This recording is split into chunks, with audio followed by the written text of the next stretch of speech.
जुर्म की दुनिया वाकई अजीब है। कई बार जो दिखता है असल में वो होता नहीं, और कई बार जो होता है असल में वो दिखता नहीं। ये कत्ल की कहानी भी कुछ वैसी है। जिस शख्स की मौत होती है, मौके से उसकी लाश भी मिलती है और सुसाइड नोट भी। वहां से मौत के सबूत मिलते हैं और मौत की वजह भी। इन सभी को देखकर पुलिस मान लेती है कि यह आत्महत्या का केस है। लेकिन जब पोस्टमार्टम की रिपोर्ट पुलिस के हाथ में आती है तो पूरी घटना ही बदल जाती है और अब पुलिस फिर से तफ्तीश शुरू करती है। फिर जो कहानी सामने आती है उसे जानकर पुलिस भी दंग रह जाती है।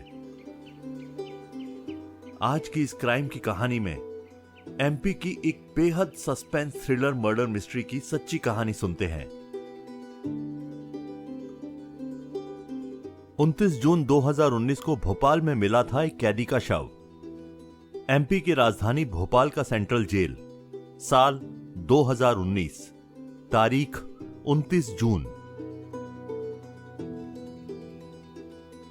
इस दिन पैरोल पर जेल से निकले कैदी को लौटना था। 14 दिन के पैरोल पर जाने के बाद जेल प्रशासन को भी उसके लौटने का इंतजार था। तभी जेल प्रशासन को लोकल पुलिस से एक सूचना मिलती है। सूचना थी उस कैदी की मौत हो गई। हत्या के केस में उम्र कैद की सजा मिलने और जेल की जिंदगी से परेशान होकर उसने घर में ही आत्मदाह कर लिया।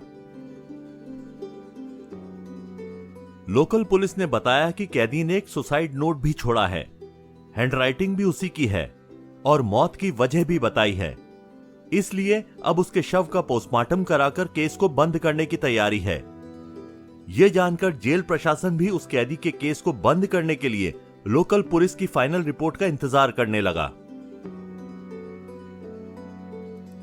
जिस कैदी की मौत हुई थी उसका नाम था राजेश परमार। उम्र तकरीबन 34 साल। वह मध्य प्रदेश के भोपाल के नीलबढ़ एरिया के हरिनगर में रहता था। इस पर साल 2014 में एक हत्या का आरोप था। उसी केस में इसकी गिरफ्तारी हुई थी। साल 2016 में इसे कोर्ट ने आजीवन कारावास की सजा सुनाई थी, जिसके बाद से वो जेल में ही था। उसी समय राजेश के पिता की मौत हो गई थी। इसी वजह से उसे 14 दिन की पैरोल मिली थी। इसलिए 15 जून को वो पैरोल पर बाहर आया था। 29 जून को उसकी पैरोल खत्म होने वाली थी। इसी वजह से उसे हर हाल में 29 जून को जेल में वापस लौटना था।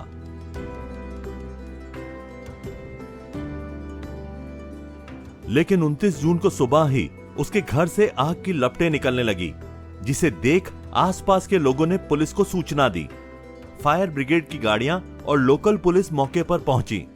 आग बुझाने पर देखा गया तो एक युवक बुरी तरह से जल चुका था। चेहरा और शरीर भी बुरी तरह से जला हुआ था।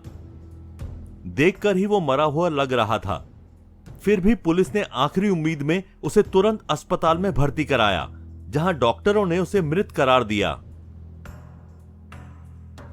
अब पुलिस ने घर की तलाशी ली तो एक सुसाइड नोट मिला, जिसमें लिखा था कि वो पिता की मौत से दुखी था।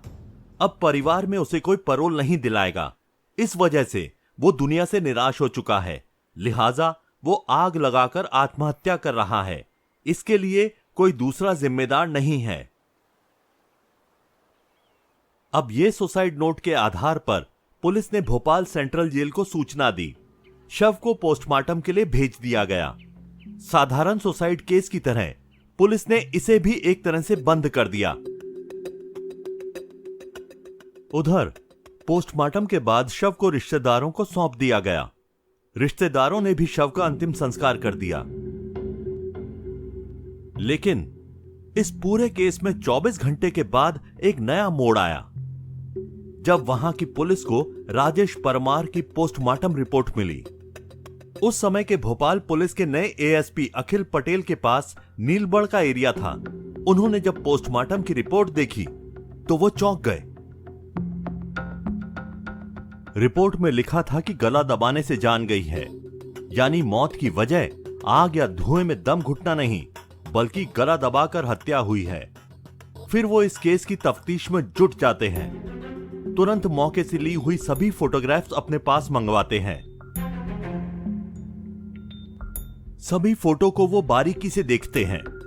एक फोटो में वो देखते हैं कि मरने वाले शख्स का पैर बिल्कुल एक दूसरे से चिपका हुआ है, जबकि जब भी कोई जल के मरेगा तो वो तड़पने लगेगा। फिर उसके पैर एक दूसरे से चिपकने के बजाय अलग अलग होने चाहिए, लेकिन इस केस में ऐसा नहीं था। दूसरी तस्वीरें भी देखते हैं। उससे उन्हें पता चलता है कि उस शख्स का चेहरा और सीने वाला हिस्सा पूरी तरह से जला हुआ था, जबकि हाथ और पैर ज्यादा नहीं जले थे और अजीब तरीके से मुड़े भी थे। इससे शक यही होता है कि कहीं उसके हाथ पैर बंधे तो नहीं थे, जिसकी वजह से ऐसा हुआ। अब इसका पता लगाने के लिए वो पुलिस अधिकारी पूरी टीम के साथ मौके पर जाते हैं। घटनास्थल को बारीकी से देखते हैं, फिर आसपास के लोगों से पूछताछ करते हैं तो पता चलता है कि एक दिन पहले जब राजेश परमार के साथ एक या दो और लोग भी देखे गए थे। अब पुलिस इस केस की फाइल को बंद करने की जगह फिर से खोलती है, जांच शुरू करती है।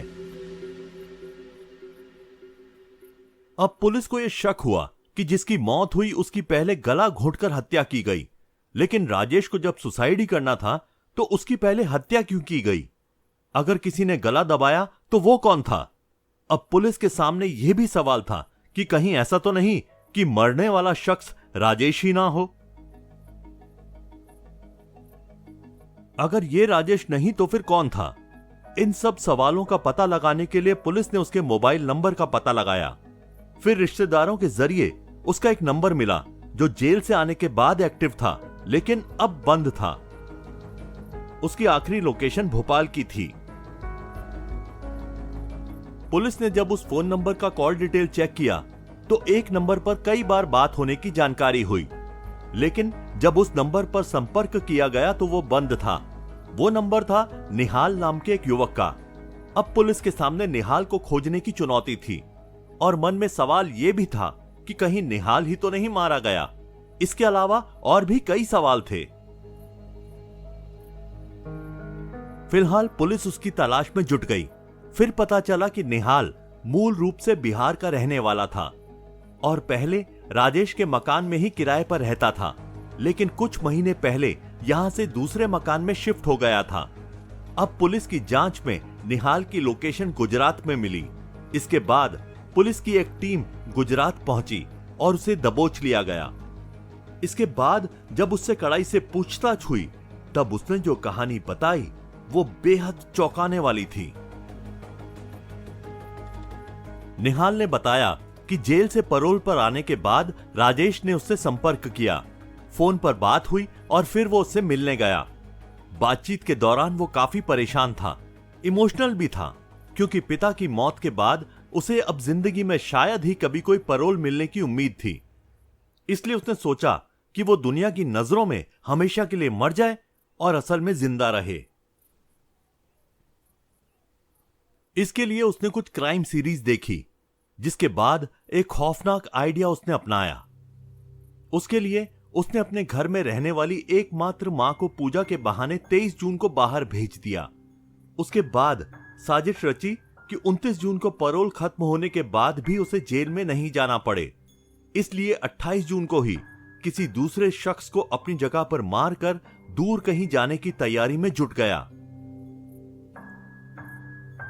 इस काम में मदद के लिए उसने मुझे बुलाया, लेकिन मैंने साफ मना कर दिया। इसके बाद उसने मुझे 1 लाख रुपए का लालच दिया और कुछ पैसे एडवांस में दिए। इसलिए मैं उसके झांसे में आ गया। इस तरह 29 जून को पैरोल खत्म होने के ठीक एक दिन पहले यानी कि 28 जून को हम दोनों की मुलाकात हुई। 28 जून को ही शाम को हम दोनों घर पर ही फोन छोड़कर घूमने निकले ताकि हमारी लोकेशन ट्रेस ना हो सके। इसके बाद एक पेट्रोल पंप पर राजेश को अपनी ही उम्र और लंबाई वाला एक युवक मिला। उस युवक ने अपना नाम राजू रैकवार बताया था और दोनों फिर बातचीत करते हुए दोस्त बन गए। बातों ही बातों में दोनों ने राजू को घर पर पार्टी करने और शराब पीने के लिए तैयार कर लिया। राजू मजदूरी करता था, इसलिए खाने और शराब के लालच में तुरंत तैयार हो गया। राजू इन दोनों के साथ राजेश के घर पर आया। यहां पर राजू को इन दोनों ने खूब जमकर शराब पिलाई। जब उसने अपना होश खो दिया तभी राजेश ने उसकी गला दबाकर हत्या कर दी। इसके बाद उसके हाथ और पैर को रस्सी से बांध दिया ताकि अगर वो जिंदा हो तो भी आग से बच ना सके। हाथ पैर बांधने के बाद उसे फर्श पर लिटाया और घर में रखी किताबों को उसके ऊपर डाल दिया। फिर राजेश ने खुद ही एक सुसाइड नोट लिखा और उसे कुछ दूरी पर रख दिया ताकि वो सही सलामत पुलिस को सुसाइड के सबूत के रूप में मिल जाए। इसके बाद दोनों ने बाइक से निकाला हुआ पेट्रोल भी डाल दिया ताकि वो आग से पूरी तरह से जल जाए। चूंकि घर का दरवाजा बाहर से बंद होने पर साजिश का शक हो सकता था, इसलिए दोनों ने घर के दरवाजे को अंदर से बंद किया और छत के रास्ते से बाहर निकले। इसके बाद खिड़की से माचिस की तीली जलाकर अंदर फेंक दी। इस तरह जब आग की लपटें बढ़ी तब दोनों एक साथ वहां से फरार हो गए। साजिश के तहत राजेश ने निहाल का एक पुराना सिम कार्ड सिर्फ लिया और साउथ इंडिया में चला गया। वहीं निहाल गुजरात आ गया। अब पुलिस ने निहाल की कहानी की सच्चाई का पता लगाने के लिए उस मृत युवक के बारे में पता लगाया तो यह सच निकला, क्योंकि राजू रैकवार की पत्नी ने 28 जून की ही रात में लोकल पुलिस में गुमशुदगी की शिकायत की थी। इसके अलावा पुलिस को राजेश के घर में राजू की चप्पल भी मिली जिसे उसकी पत्नी ने पहचान लिया। यह जानकर अब पुलिस जांच में तेजी से जुट गई। अब पुलिस को पूरी कहानी समझ में आ चुकी थी, लेकिन जब तक राजेश आंखों के सामने नहीं आ जाता तब तक जांच अधूरी थी। अब पुलिस को यह यकीन था कि आज नहीं तो कल राजेश किसी भी तरह से निहाल से संपर्क जरूर करेगा। राजेश निहाल का एक पुराना सिम कार्ड ले गया था। इस तरह अगले ही दिन आखिरकार राजेश का फोन निहाल के पास आया। पुलिस की मौजूदगी में ही निहाल उससे बात करने लगा। राजेश ने वहां के हालात के बारे में पूछा, कुछ गड़बड़ तो नहीं? निहाल ने बताया कोई गड़बड़ नहीं, पुलिस को कुछ नहीं पता चला। इसके बाद राजेश ने कहा कि चेन्नई में उसे कुछ मदद चाहिए, अगर कोई दोस्त हो तो बताना। इस पर निहाल ने कहा कि वो जल्द ही बताएगा। इसके बाद फोन कट गया। अब पुलिस ने भी राजेश को पकड़ने के लिए पूरी फिल्मी कहानी रची। इसके तहत पुलिस के कुछ लोगों को चेन्नई भेजा गया और उन्हें लोकल बनकर राजेश से मिलने के लिए बोला। इस तरह निहाल ने राजेश को चेन्नई में रहने वाले अपने एक दोस्त का जिक्र करते हुए उसका फोन नंबर शेयर किया, जिसके बाद राजेश पुलिस वालों को ही निहाल का दोस्त समझकर उनसे बातचीत करने लगा और मिलने गया। जैसे ही राजेश ने लुंगी और माथे पर तिलक लगाए हुए दो युवकों को निहाल का दोस्त समझकर उनसे मदद मांगी, तभी उसे पकड़ लिया गया। और इस तरह पुलिस ने एक ब्लाइंड मर्डर केस का खुलासा करते हुए 8 जुलाई 2019 को पूरे केस को मीडिया के सामने रखा। इस केस के बारे में खुद आईपीएस अधिकारी अखिल पटेल कहते हैं कि यह केस कानून की आंखों में धूल झोंकने वाला था, लेकिन जब बारीकी से जांच हुई तो पूरा सच सामने आया। इसके बाद राजेश को फिर से सलाखों के पीछे भेज दिया गया।